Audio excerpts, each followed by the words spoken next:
మురారి సాయంత్రం ఇంటికి వచ్చేసరికి డ్రాయింగ్ రూంలో జ్యోతిని చూసి అంత తొందరగా జ్యోతి వచ్చేస్తుందని అనుకోకపోవడంతో కాస్త తొట్రుపడ్డాడు. అయినా మొహంలో ఆ భావం కనపడనీయకుండా, హలో, ఏమిటిలా వచ్చారు? సుబ్బారావు వచ్చాడా? అన్నాడు. జ్యోతి తడబడుతూ లేచి నుంచుని, లేదు, లేదు. నేను ఒక్కర్తినే వచ్చాను అంది. ఎం. సుబ్బారావు మళ్ళీ ఏదన్నా ఊరు వెళ్ళాడా? పుస్తకాలు కావల్సొస్తే ఫోన్ చేయలేకపోయారా? అనవసరంగా ఇంత శ్రమపడి రావాలా? అన్నాడు.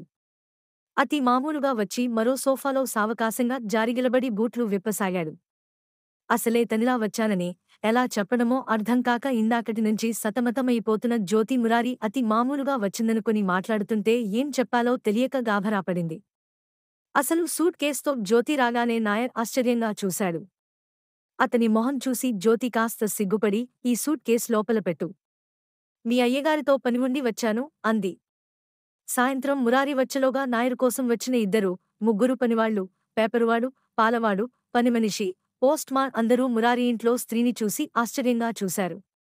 వాళ్ల మొహంలో కనిపించిన అనుమానానికి జ్యోతి సిగ్గుపడింది. ఒక స్త్రీ, పురుషులిద్దరూ వివాహబంధం లేకుండా ఒకే ఇంట్లో ఉంటే ఎందరి చూపులని ఎదుర్కోవాలో ఆ 2-3 గంటల్లోనే జ్యోతి గ్రహించి మనసులో జంకింది. దిగజారిపోతున్న ధైర్యాన్ని కూడా తీసుకుని ఈ కాస్తకే భయపడితే తేనేం చేయగలదు అని ధైర్యం చెప్పుకుంది. తీరా మురారి వచ్చాక అతనికి ఎలా చెప్పడమో అంతుబట్టలేదు. ఆమె కలవరపడటం చూసి మురారి, ఏమిటలా ఉన్నారు? ఏం జరిగింది? అన్నాడు ఆశ్చర్యంగా. మీతో ఒక మాట చెప్పాలి అంది జ్యోతి తడబడుతూ. దానికేం?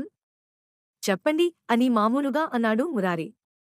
నాయర్ గుమ్మం దగ్గర తచ్చడడం గమనించి గొంతు తగ్గించి, ఇక్కడ కాదు అంటూ సందేహించింది. అది గుర్తించి మురారి, నాయర్, కాఫీ తీసుకురా అని కేకవేసి, రండి బెడ్రూములోకి అని దారితీశాడు. బెడ్రూంలోకి వెళ్లగానే జ్యోతి ఒక్క ఉదుటున మురారి గుండెలమీద వాలిపోయి, మురారి, నేనింకా భరించలేను, నేను నీ దగ్గరికి శాశ్వతంగా వచ్చేశాను. ఆ ఇంట్లో నేనింకా ఆ నరకం భరించలేను. నిన్ను వదిలి, నిన్ను చూడకుండా ఒక్క క్షణం బతకలేను.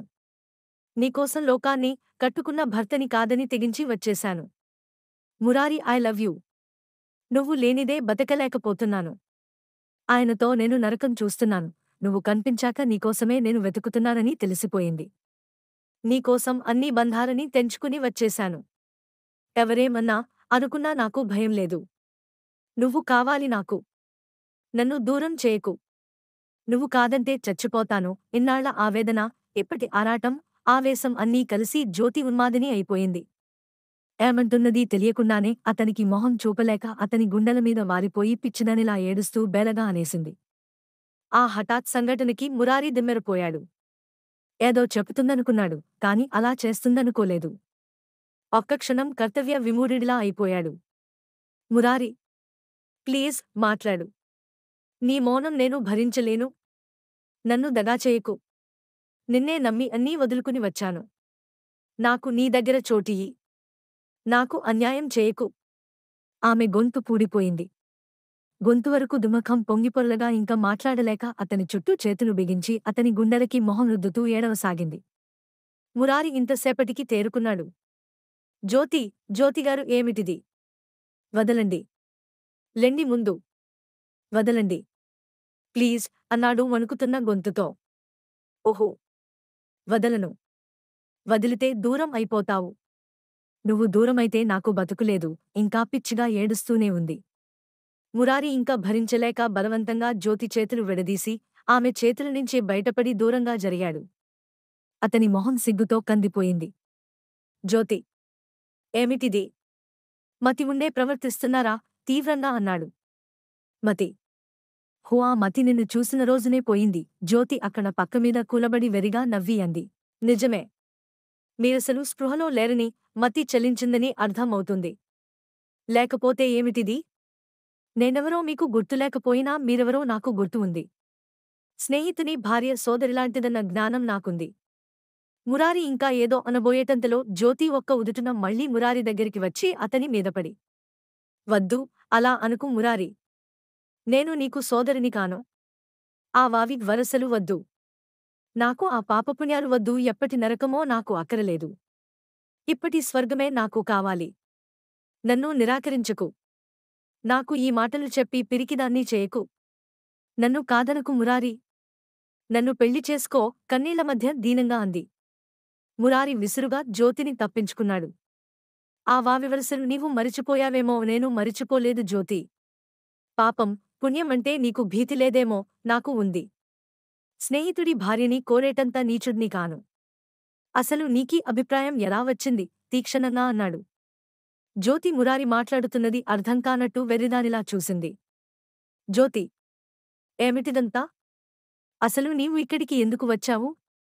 ఇల్లు వదిలి ఎందుకు రావాల్సి వచ్చింది? వచ్చినా నా దగ్గరికి ఎందుకు వచ్చావు? నీకు నాకు ఏ సంబంధం ఉందని ఇంత చొరవ చేశావు?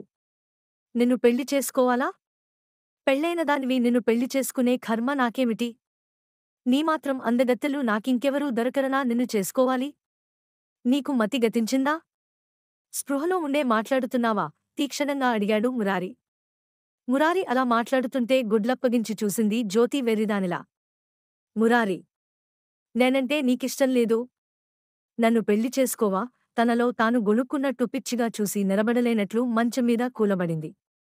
జ్యోతి, నిజంగా నీకేదో పిచ్చిపట్టింది. నేనేమిటి? నిన్ను పెళ్లాడడం ఏమిటి? నీవెక్కడ? నేనెక్కడ? నీలో ఏం చూసి పెళ్లాడుతాననుకున్నావు? చూడు. ఇదిగో ఇవి చూడు. మురారి డ్రెస్సింగ్ టేబుల్ సొరుగులోంచి ఒక కవరు లాగాడు. అందులోంచి 3 ఫోటోలు తీసి జ్యోతి ముందుకు విసిరాడు. చూడు. ఆ ఫోటోలు 3 చూడు. అందులో ఒక అమ్మాయి నీరజ, ఎంఎస్సీ పాసయింది. కాలేజీలో లెక్చరర్గా చేస్తోంది. ఎంత అందంగా ఉందో నీవే చూస్తున్నావు. మరో అమ్మాయి పద్మిని. 5 అడుగులు 5 అంగుళాలు. గులాబీ రంగు. తండ్రికి బోలెడు డబ్బు. ఎంఏ పాసయింది. ఎంత మంచి ఫిగరో, అందమో చూడు. మూడో అమ్మాయి సునంద. ఎంబీబీఎస్ పాస్ అయి హౌస్ సర్జన్ చేస్తుంది. కాబోయే డాక్టరు. అందానికి అందం, హోదా, పలుకుబడి ఉన్నాయి. ఈ 3 అమ్మాయిలని నాకు ఆఫర్ చేశారు. మరో 4 రోజుల్లో సెలవు పెట్టి వీళ్ళని చూడడానికి వెళుతున్నాను. అందులో ఒకరిని పెళ్లాడుతాను. 3 తండ్రులు పెద్ద హోదాలో ఉన్నారు. డబ్బు విరజిమ్మి పెళ్లి చేస్తారు. అందంలో, హోదాలో నాకు, నా స్థాయికి తగినవాళ్లు ఎంతోమంది ఇలాంటి పిల్లలని ఇస్తామని వస్తుంటే నాకేం కర్మని పెళ్లయి కాపురం చేసిన నిన్ను పెళ్లాడతాననుకున్నావు? పోనీ రెండో పెళ్లైనా నిన్ను మోహించడానికి నీలో ఏం ప్రత్యేకత ఉందని నిన్ను వరిస్తాననుకున్నావు? చూడు జ్యోతి. ఇలా చూడు అంటూ జ్యోతి చెయ్యి పట్టి లాగి అద్దం ముందు నిలబెట్టాడు మురారి. ఆమె పక్కన తను నిలబడి. చూడు జ్యోతి. ఆ అద్దంలోకి చూడు. నాకు సరితూగే అంశం నీలో ఒక్కటేనా ఉందేమో నీవే చూసుకో. జ్యోతి వెర్రిదానిలా అద్దంలోకి చూసింది. 6 అడుగుల మురారి పక్కన ఆమె భుజాల కిందకి వస్తుంది. పచ్చని మురారి రంగు పక్కన జ్యోతి ఎంతో రంగు తక్కువగా కనిపిస్తుంది. ఎంతో హుందాగా, దర్జాగా ఉన్న మురారి పక్కన పొట్టిగా, చామనఛాయగా, పీలగా ఉంది. అతను కట్టుకున్న ఖరీదైన దుస్తుల ముందు ఆమె బట్టలు ఎలా వెలవెలపోతున్నాయి. జ్యోతి మొహం పాలిపోయింది. జ్యోతి, నిజం ఎప్పుడూ నిష్ఠూరంగా ఉంటుంది. నా పక్కన నిలబడే అర్హత కూడా ఏ విషయంలోనూ నీకు లేదు అన్నది ఇప్పటికైనా తట్టిందా? 3000 సంపాదించుకుంటున్నాను. కాస్తో కూస్తో అందం ఉంది. హోదా ఉంది. ఆస్తిపాస్తులున్నాయి. కుటుంబ స్థాయి ఉంది. అన్నీ ఉన్న నేనే కాదు. ఏ మగవాడనా చూస్తూ చూస్తూ నీలాంటిదాన్ని ఎందుకు పెళ్లాడతాడు? నీకు ఏం ఉంది? నీ తండ్రి పెద్ద ఉద్యోగస్తుడా? నీదేం బ్రహ్మ ఊర్వశుల తలదన్నే అందమా? నీవేం పెద్ద చదువులు చదివావా? నీ కుటుంబం గొప్ప కుటుంబమా? ఏం చూసి నిన్ను నాలాంటివాడు వరుస్తాడు? నా దృష్టి ఎప్పుడూ నాకంటే అందమైన అమ్మాయి మీదే ఉంటుంది. గొప్ప కుటుంబం నుంచి వచ్చే పిల్లని, హోదా ఉన్న అమ్మాయిని పెళ్లాడాలనుకుంటాను. నేనేగాదు ఏ మగవాడైనా సరే. కానీ నిన్ను చేసుకోవాలని ఎందుకనుకుంటాను? అంతా సరిపెట్టుకోవాల్సిన అవసరం ఏమిటి నాకు? పోనీ నీవు అందంగా లేకపోయినా, పెళ్లాడకపోయినా ఇలా కోరి వరచి వచ్చిన ఆడదాన్ని పొందడానికి కొందరు సందేహించరు. నీవు నా స్నేహితుడి భార్యవి కాకపోతే నేను మగవాడ్నే కనుక చలించి ఊరికే వచ్చింది పోగొట్టుకోవడం ఎందుకని 4 రోజులు నిన్ను పొంది తర్వాత నా దారిన నేను చక్కా పోయేవాడినేమో. అయినా అంత కుసంస్కారిని కాను. ఊరికే వచ్చిందని గడ్డికరిచేవాడ్ని కాను. జ్యోతి మొహం నెత్తురు లేనట్లు పాలిపోయింది. కలలో మాదిరి మురారి మాటలు చెవిలోపడుతుంటే ప్రాణం లేనిదానిలా వింటుంది. ఆమె ఒళ్లంతా చెమటలు పట్టింది. జ్యోతి, నీవు నన్నెందుకు అపార్థం చేసుకున్నావో తెలియదు. నా స్నేహాన్ని, నా చనువుని అపార్థం చేసుకుని నీవింతకి తెగించి, కట్టుకున్న భర్తని వదిలి ఇలా వస్తావని ఊహించి ఉంటే, నీ దరిదాపులకి వచ్చేవాణ్ణి కాను. నేనెప్పుడైనా ఏ విషయంలోనన్నా నిన్ను ప్రోత్సహించే రీతిని ప్రవర్తించానా? కవ్వించానా? అయినా నీకెందుకీ అభిప్రాయం ఏర్పడిందో నాకు తెలియదు. అది నా దురదృష్టమో, నీ దురదృష్టమో. సరే, జరిగిందేదో జరిగింది. పిచ్చి ఆలోచనలు మాని ఇంటికి వెళ్ళు జ్యోతి. జ్యోతి మొహంలో ఇంతసేపటికి రక్తం పొంగింది. మురారి మాటలకి కలలోంచి మెలకువ వచ్చినట్లు అయి ఆమె అవమానంతో, కోపంతో ఊగిపోయింది. కోరి వచ్చానని కదూ ఇంత అవమానం చేస్తున్నారు? తీక్షణంగా అంది. మీకు ఎంత అహంకారం? అందం, హోదా, ఉద్యోగం ఉన్నంత మాత్రాన నన్ను ఇంత అవమానం చేసే హక్కు మీకెవరిచ్చారు? రోషంగా అంది. మురారి అదోలా నవ్వాడు.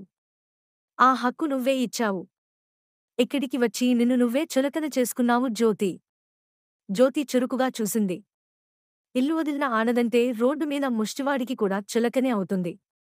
అది నువ్వు గ్రహించి ఉంటే ఇంతకి తెగించేదానివి కావు. ఇప్పటికైనా మించిపోయింది లేదు.